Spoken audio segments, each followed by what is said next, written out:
everything that you offer to the Lord, everything, the moment you close your eyes and offer to Bhagwan, that becomes prasad. And also when you have your plate in front of you, you offer it to the Lord, it becomes prasad. So in Bhagavad Gita, chapter 3, verse 13, Bhagwan Krishna said, those who surrender to me and offer to me the food that they eat, that food becomes prasad. And this prasad, when they eat, they are free from all their sin.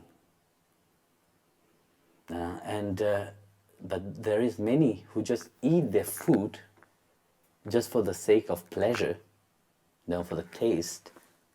In reality, they are eating sin. So when we look at this verse, in the Bhagavad Gita, what Bhagwan Krishna is saying about it, that with which kind of mind you are eating the prasad, which kind of mind, the devotee's mind, when the devotee is eating prasad, the mind knows that this has been offered to the Lord. And this prasad, which symbolizes that I have earned this, it's not just a normal food that I'm just eating for just taking and eating. That I'm worthy to eat this food. And this food is not just a normal food, but it is blessed. When it is blessed, it is sanctifying me. It is transforming even the karma itself. But for that, like I was saying, one must understand what is prasad itself. When we sit and eat, whether I ate, whether you're offering to the Lord Himself, when you offer to the Lord Himself, it becomes Maha-prasad. It's not just simple prasad like, prasad is prasad, whether it is from the Guru prasad or from Maha-prasad from the Lord Himself. But when you're offering to the Lord, this is sanctified. But so to understand what is happening when you're offering the prasad itself, it is amazing. You see, when the devotee offer the Lord the food that they are going to eat, that the Lord accept it and send His potency inside it. So that prasad gets transformed. So when you're taking it, inside is the Lord Himself. That's why in Puri they said there's no difference between Bhagwan and his prasad. Again, a few days ago I was saying that. So Bhagwan and his prasad, there's no difference. In Puri, there's much emphasis is placed upon the prasad of Jagannath Ji. Because when Bhagwan tastes the food, when you offer it, you may notice it or you may not notice it, but when the moment you have think about Him, the moment you have chant His name, He have tasted. And that's prasad, when you are eating it, it's not just normal food like that. It's radiating a certain reality. And that prasad itself, in the middle of it, is Bhagwan Himself. Then around is His ananda, His bliss, which He emanates. And then outside of it is a consciousness, which is it. And then it is a power that holds everything. So prasad is covered with many layers of the divine essence in itself. So when one is taking this prasad, whether it is tirtham, which is the holy water which have washed the deity or washed the feet of the Lord, or the prasad itself, when you take that,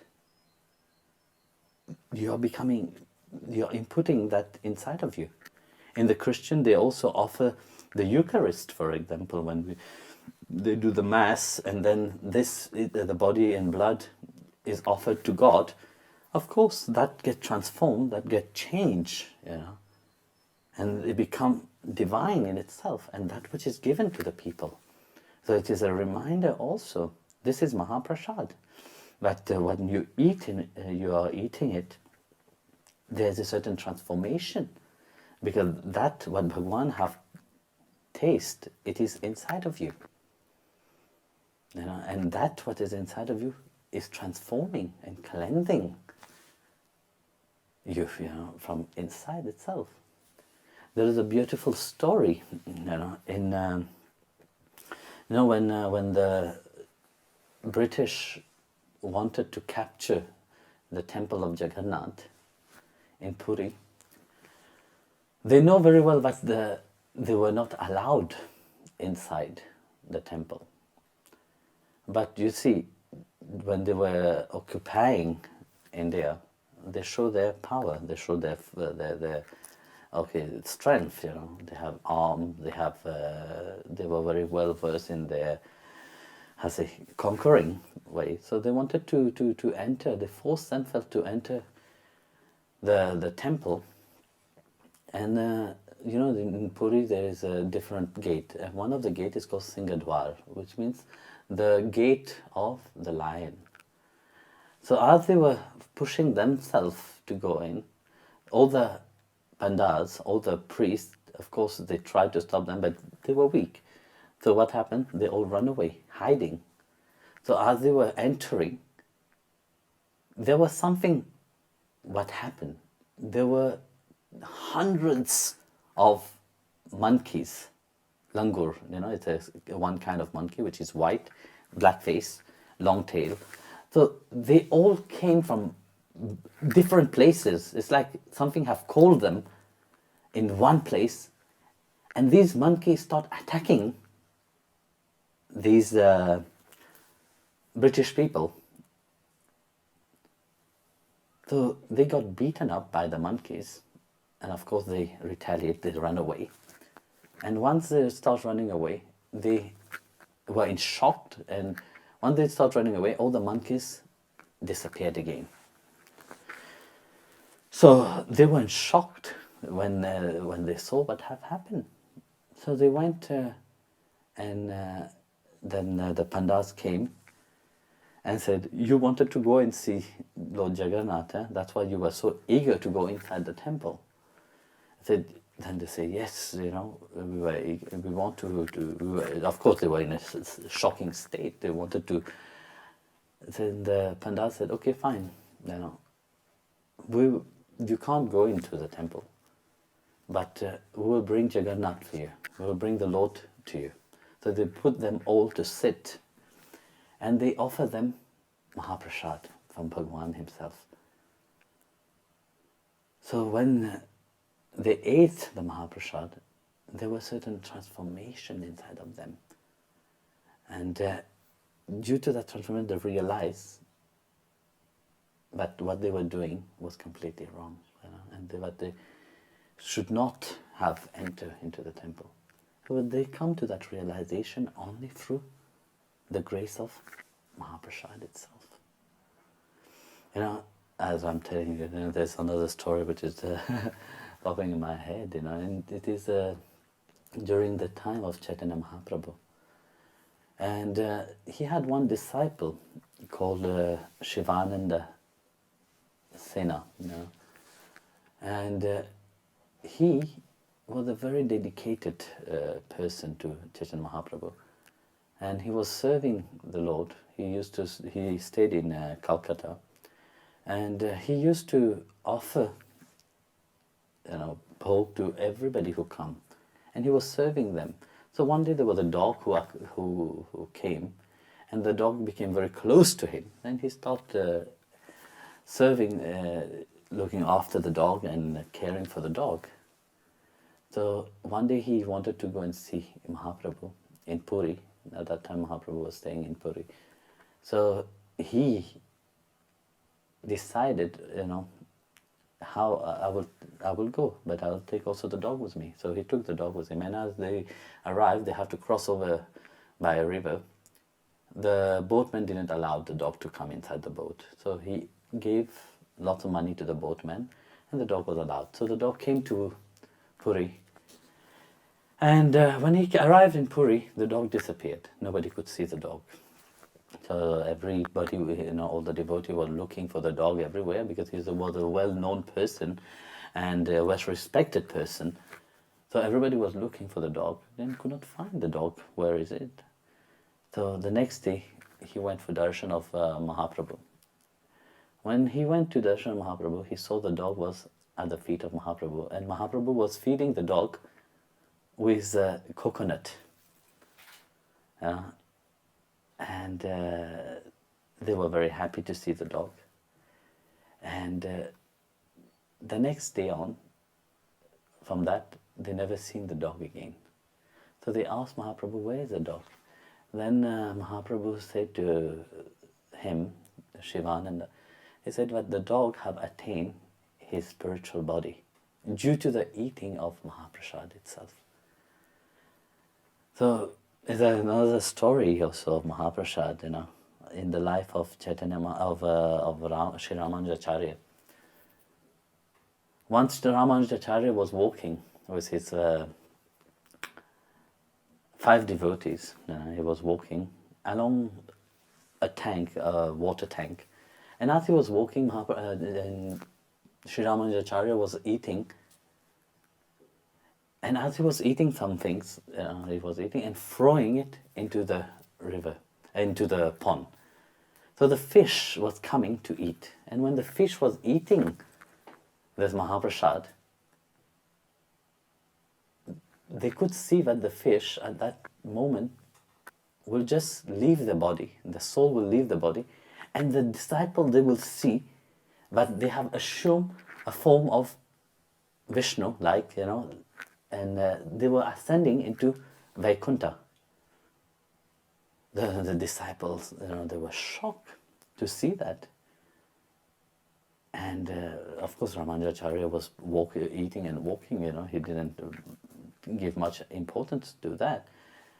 And the disciple was shocked, they could not walk, and then they asked Sri Ramanujacharya, please, what have happened? Why they just left like that, their physical body, and then they ascend into Vaikuntha. We can see that what is happening.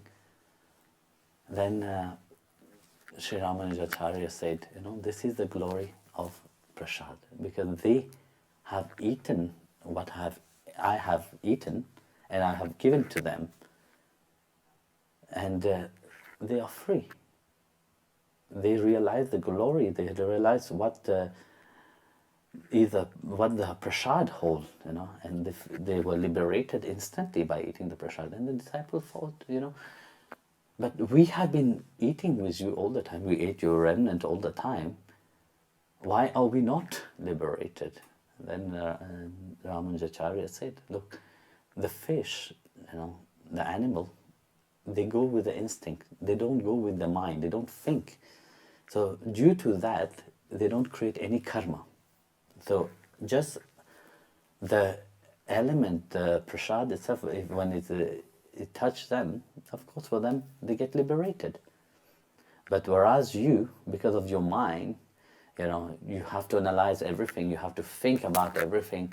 Of course, that don't have the same effect upon you until you transcend that mind and transform that mind so that you become a mind of completely surrender to the Lord Himself.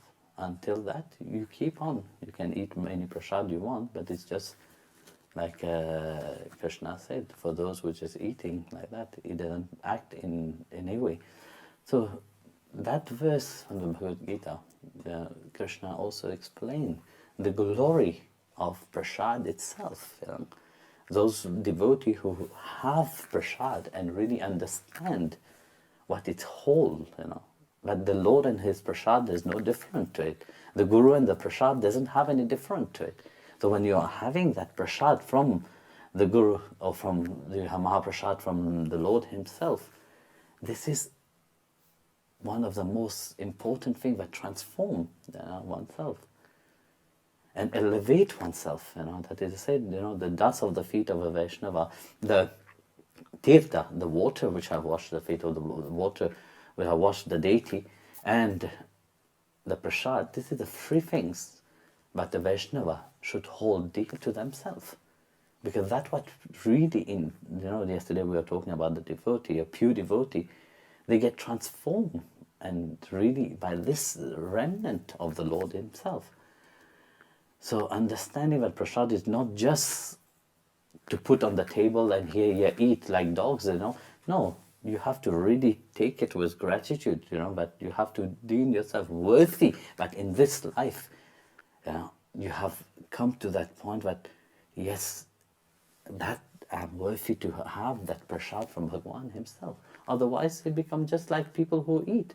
Like he said, those which is just eating their food for the aim of sense pleasure, for this to please the tongue, because the taste is not inside of you. The taste is only through the tongue. People, most of the time, people settling their food and all the stuff just because of the flavor of the tongue and the smell. And the eyes to look, it is beautiful. And the praises of people will praise you afterwards for what you have cooked. But that's what Bhagwan said. If it is just for that sake you're cooking it and look beautiful on the outside and just to get praise, just to think that the taste is wonderful, just for that tongue, just for the eyes to see it's beautiful, and just for to hear, to smell it that it is nice, then it is just sin. Because it is nothing to do with the Lord. It's nothing to do with God, So that attitude of how also you're cooking the food is also very important. That attitude when you cook the food, you're cooking the food as a service to the Lord. It's not that it is a burden, I'm cooking the food, now I will eat. Not that how you're cooking the food is also very important. Of course, you see, when we are talking about food right now, I'm talking about to the devotee, we are talking about vegetarian. We're talking about vegan and somebody who it is very important which kind of food we are offering to the Lord himself also. And also what food we are offering to this, to make it prasad inside. Otherwise it's just sin that we are eating. So it don't change anything. When people are eating sins, it's more increasing that sinful inside of them. Then it, of course, it looks beautiful, it tastes beautiful, but it's empty. It's dead food. So, but the devotee which is surrender, they knows the difference between a prasad and just a food which is offered like that. So wherever you are, you see, whatever you do, it don't cost anything. Just to close one's eyes and offer the food to the Lord himself, and then have it as Maha-prasad. And there was once I was telling a story of a disciple asked, said, "Oh Lord," asked his guru. I said, "Okay, we're offering all this food to Bhagwan, but does he really eat?" So, to answer to his question, the guru said the guru didn't answer the question directly, but he make a certain things, he gave them a certain Vedas to recite, Veda mantra to recite. So they all learn it. They gave them on for sure on a paper. No, there was no paper at that time, but I'm sure I forgot the name of that. Palm leaves, And of course, everybody was reading and repeating and chanting. And on the arrived day, the guru asked them, "Okay, now you all recite." So everybody was reciting. So the guru said to the disciple, "You were asking me a question about if God really eat the prasad.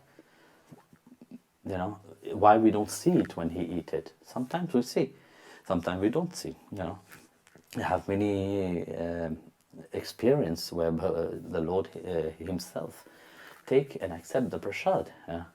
So then the guru said, "Look, while you offer the prasad to the Lord, of course the grace of the Lord have descended upon that, and the transformation of that have happened. It is the same how you've been reading. You see, when you have been reading in the palm leaves, you see, do the writing disappeared? No, the writing doesn't disappear. The writing stay there, but you take it inside of you. So the same, the prasad which is offered to the Lord, of course the Lord accepts it in a spiritual way. He accepts it and transforms it into Maha-prasad. So like that, when in your mind you offer the food to the Lord, He does accept it. The moment you take His name, that food is present in front of Him. You see, there's an experience of one devotee from Kenya.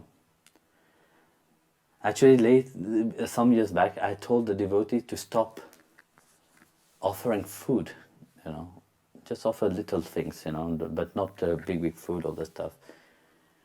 Because in general, here when we eat, I don't eat so much like older people eat. I eat just a little bit, but yet I feel so full, because everywhere else the devotee is offering food.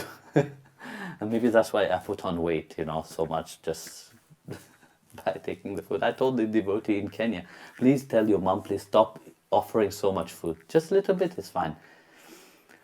So you see, indirectly, or directly, Bhagwan accept the food that you offered and transform it into Maha-prasad itself. And knowing that, one must really take it with gratitude and love, and be worthy, but you have been allowed to receive even a small particle of that Maha-prasad, because imagine how many lives, of penance have you done to be able to attain to this. So do offer everything, because you see, this is life of a devotee. A life of devotee is to remember the divine, to remember Guru and God all the time of the life, and also during eating time.